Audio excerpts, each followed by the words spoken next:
Because he had made the deal with Dame in the jail, right? Yeah. Okay, go ahead, I'm sorry. That's a whole other thing. Okay. He didn't make the deal with Dame. Oh, wow. Wow. He had someone have power over attorney while he was locked up, and they made the deal. I just felt like you said, he didn't belong there. The most crookedest thing any man can do in business. But I ain't holding against Dame Dash. Even a country at war with each other first sits down and negotiate before they drop bombs on each other. The year 2004 was a heartbreaking one for hip-hop, with the untimely death of Old Dirty Bastard leaving fans and his loved ones in shock. Late this afternoon, ODB, whose real name was Russell Jones, collapsed in a recording studio. It didn't take long for word of his death to spread to his dedicated fans. But fast forward to today, and it seems a whole new layer of the story has begun to unfold. Because if you ask RZA, there might have been other factors that played a role in hip-hop losing ODB way too soon. Let's get into it. So back in 2003, after Old Dirty Bastard got out of prison, a lot of fans were expecting him to link back up with Wu-Tang and get back to business. But to everyone's surprise, he went a completely different route. He signed with Dame Dash and Roc-A-Fella Records instead. Dirt McGirt, Howard. Yeah. That move had heads turning because on paper, it looked like a solid choice. Roc-A-Fella was one of the hottest labels at the time, home to big names, plenty of buzz, and major industry power. But in reality, that decision might have been the worst possible move for ODB. See, Dirty wasn't like your typical Roc-A-Fella artist. He wasn't about the flashy lifestyle. He was different. ODB was a thinker, a wild, unfiltered conspiracy theorist kind of rapper who was more spiritual and chaotic than commercial. So the idea of him signing to a label like Roc-A-Fella, which was all about polish, image, and luxury rap, already seemed like a mismatch from the start. RZA broke it down during his interview on Drink Champs, and the story behind it is even crazier than fans thought. According to him, he and Dirty had already been making plans. RZA had lined up everything: an apartment, a personal gym, a recording studio, even some women, just to make sure Dirty had a soft landing after prison. He wanted to surround him with love, comfort, and creativity so he could get back to himself. Dirty was all in on those plans too. At least that's what RZA thought. My deal was like, you come home, I built a gym for you, I got an apartment in Manhattan, 5,000 square feet, studio already. Right. Okay? I said, yo, you need a woman? I got girls I can send you. Then suddenly, RZA hears in the press that ODB had signed with Dame Dash and Roc-A-Fella. It blindsided him. But here's the twist. It turns out Dirty didn't even sign that deal himself. It was someone who had power of attorney over him while he was locked up that signed the paperwork. So by the time he came home, the deal was already locked in. And then I flew to Europe for a couple of weeks. That's some, the RZA goes, he does. And then I found out from the press. Wow. And so it was sad for me. Because he had made the deal with Dame in the jail, right? Yeah. Okay, go ahead, I'm sorry. That's a whole other thing. Okay. He didn't make the deal with Dame. Oh, wow. Wow. He had someone have power over attorney while he was locked up, and they made the deal. What made it worse for RZA wasn't even the money. He said he could have easily matched or even outbid Roc-A-Fella's offer, which was about $1 million. What really crushed him was when Dame Dash told him that it was ODB's own family that came to him first. That's when RZA realized the situation was out of his hands. At that point, he just had to respect Dirty's decision, even though deep down, he felt Dirty didn't belong at Roc-A-Fella and was walking into the wrong environment. But when Dame said was so real in the world of the reality of life, he said, yo, Riz, I love, I respect you, nothing to do with you. Your family came to me. They said $1 million. I said, cool. So that difference made the difference. And I was like, I don't argue with that. I can't argue with that. RZA also pointed out something deeper. He said jail changed ODB. When Dirty came home, he wasn't the same cousin he grew up with. He wasn't the wild, funny, spontaneous ODB, or even the real Russell Jones. He was different, quieter, duller, like something in him had dimmed. RZA said he believed Dirty came out depressed, both physically and mentally, And Roc-A-Fella didn't take the time to help him find himself again. They just threw him into their machine and expected him to work. But when he came out of the system, he wasn't neither. Right. We talking about on Came out of jail. Okay, yeah. You know what I Say mean? he wasn't neither. Wasn't neither. Fans started to notice the same thing too. In the VH1 special Inside Out, Old Dirty Bastard on Parole, you could clearly see that something was off. There's a part where a Roc-A-Fella producer plays a beat for Dirty, and you can tell he wasn't feeling it. It just wasn't his vibe. It didn't match the energy, creativity, or raw style of the ODB fans had grown to love. The music he was being handed sounded nothing like the chaotic brilliance of his earlier work. RZA didn't hold back when it came to how he really felt about Roc-A-Fella and how they handled ODB. In fact, he doubled down on his criticism years later in 2019 during the rollout for the documentary Wu-Tang Clan, Of Mics and Men. When asked about the way Roc-A-Fella was portrayed in the doc, RZA straight up admitted they didn't exactly get painted in the best light, and for good reason. He said, no, they never treated him the way he's supposed to be treated. Even a diamond, when it comes out of the ground, it's just a rock to be polished, then cleaned and cut right. When he came out the system, they were just like, no, let's just move him here. For RZA, watching that footage wasn't easy. On one hand, it brought him joy to see his brother again. But on the other hand, it was hard because the footage included moments none of the Wu-Tang members had ever seen before. Stuff captured by a camera crew that had been following Dirty around. He revealed that Roc-A-Fella had basically turned ODB into a guinea pig for a reality show, way before reality TV had even become a thing. ODB didn't even know he was being documented like that. RZA said it felt like Dirty was being experimented on without his consent, and it rubbed him the wrong way. Now, while a lot of fans sided with RZA and agreed that Roc-A-Fella failed ODB, some offered a different angle.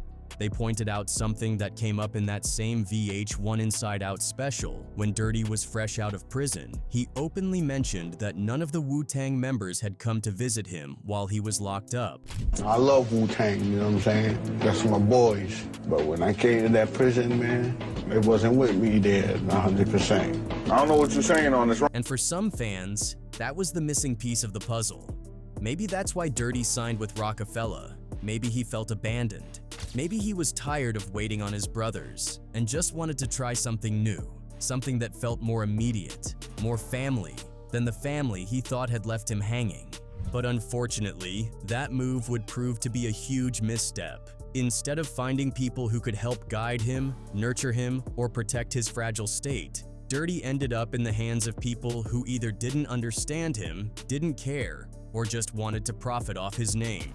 Roc-A-Fella didn't seem equipped to handle someone like ODB, someone raw, unpredictable, emotionally scarred, and spiritually complicated. And rather than slow things down and help him recover, they just tried to throw him into the spotlight again, business as usual. And that wrong decision didn't just hurt ODB while he was alive, it caused ripple effects even after his death. After Dirty passed, all kinds of drama started bubbling up. For starters, Dame Dash eventually got sued by ODB's family, and that was just the beginning.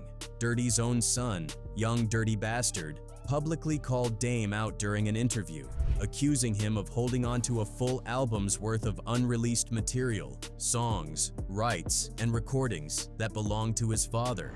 Yo, tell Dame Dash I'm looking for him, and I want those masters back right now. He got my father's songs, and I want it back. For real? Yeah. To make things worse, whenever Dame was asked about ODB or the Roc-A-Fella situation, his responses came off cold and dismissive. Now, while signing to Roc-A-Fella might have been one of the biggest missteps in ODB's career, and possibly even something that sped up his downfall, it wasn't the only thing that seemed to weigh heavily on him in his final years. In fact, there are a bunch of other theories surrounding Dirty's life that suggest his struggles ran way deeper than just bad business decisions or drug use. Because while most people chalked up his wild behavior to stress or substance abuse, those closest to him started realizing that maybe he wasn't just being paranoid, maybe he was actually onto something.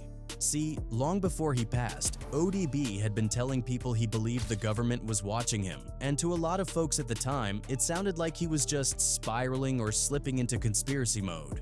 But according to the A&E documentary, Old Dirty Bastard, A Tale of Two Dirties, that might not have been so far-fetched after all. Special cut on the album. Special cut on the album. What's the special cut? They got two. Oh yeah, you got two special cuts on the album. The documentary dives into the madness and brilliance of his life, unpacking the chaos, the talent, and the trauma. And it starts to become clear that ODB wasn't just being dramatic, he really was being watched. One moment in the doc that really stands out comes from Steve Rifkind, the music executive who helped guide Wu-Tang's career. He remembered how ODB would randomly pop up at his office multiple times a week. He'd just be there, trying to stay off the radar. At first, Rifkind thought Dirty was just being paranoid. But then, he made a few calls.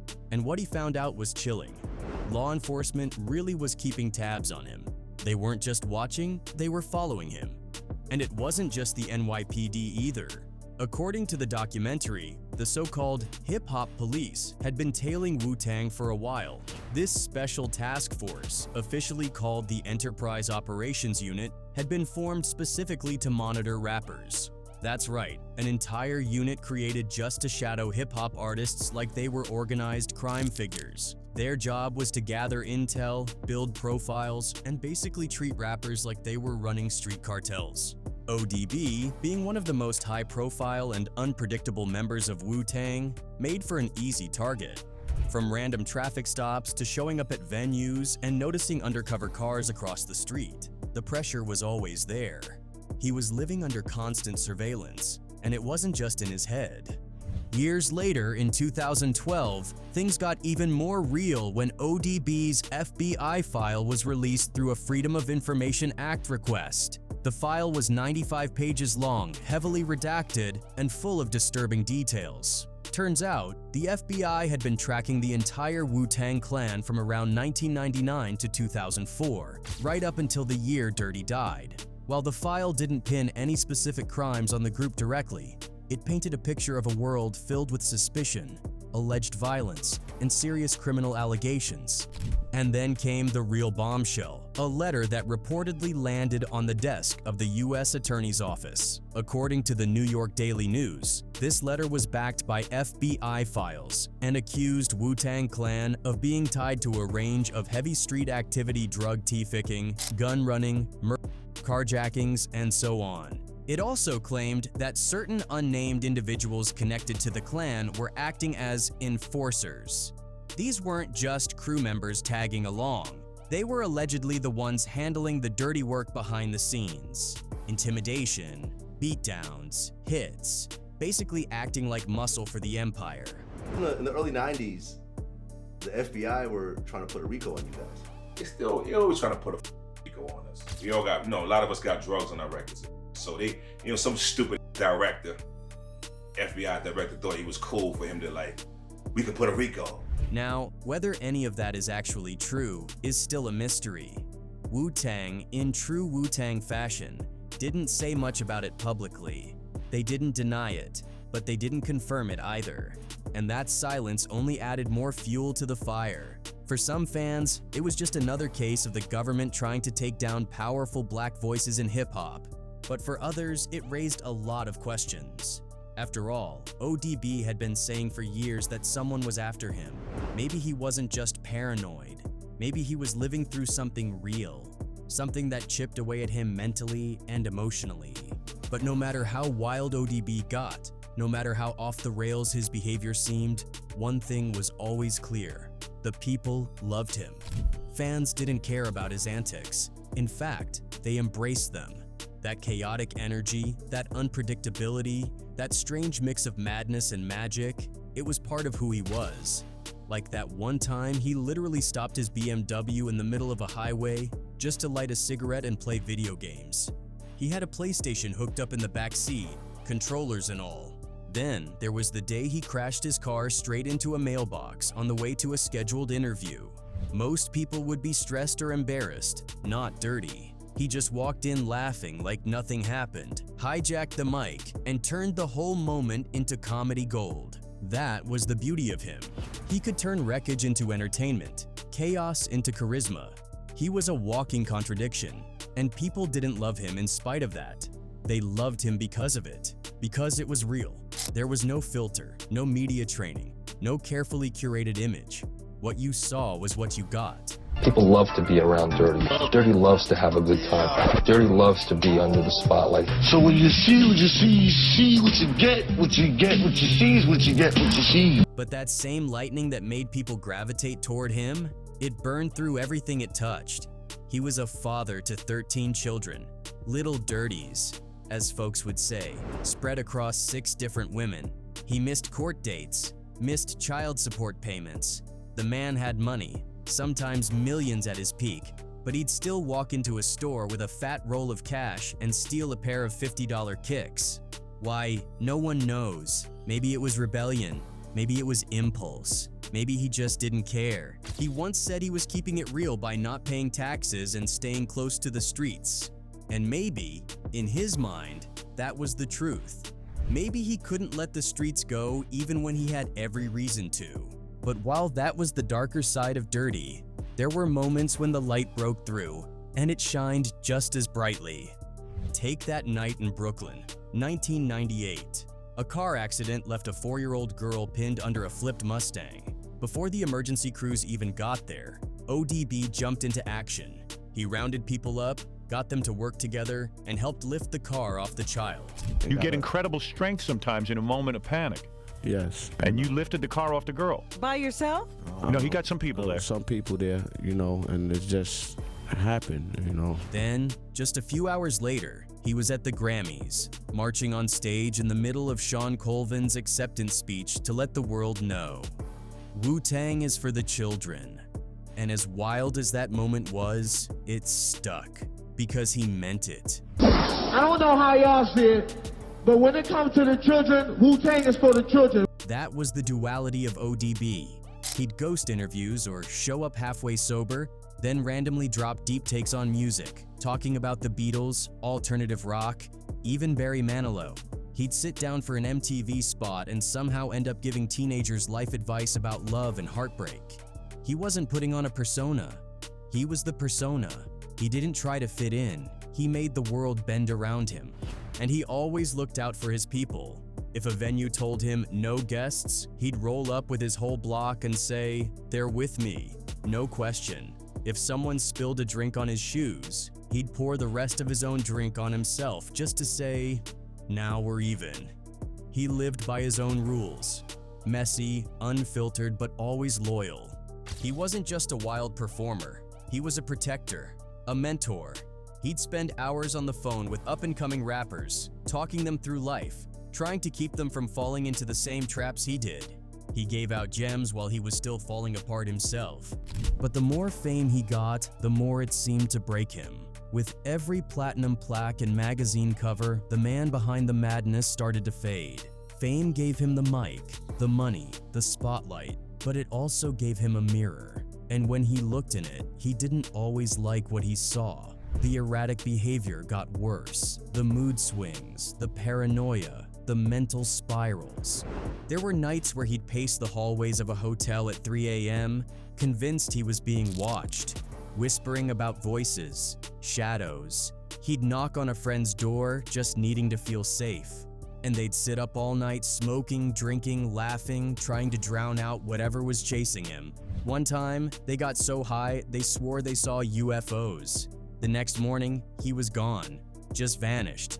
That was his thing. He always disappeared. ODB never wanted to be a role model. He wasn't trying to be your hero. He wasn't chasing approval. He was just being him. That raw, messy, honest version of himself was what made him unforgettable. He didn't cover up his flaws. He wore them. And that's why people still remember him.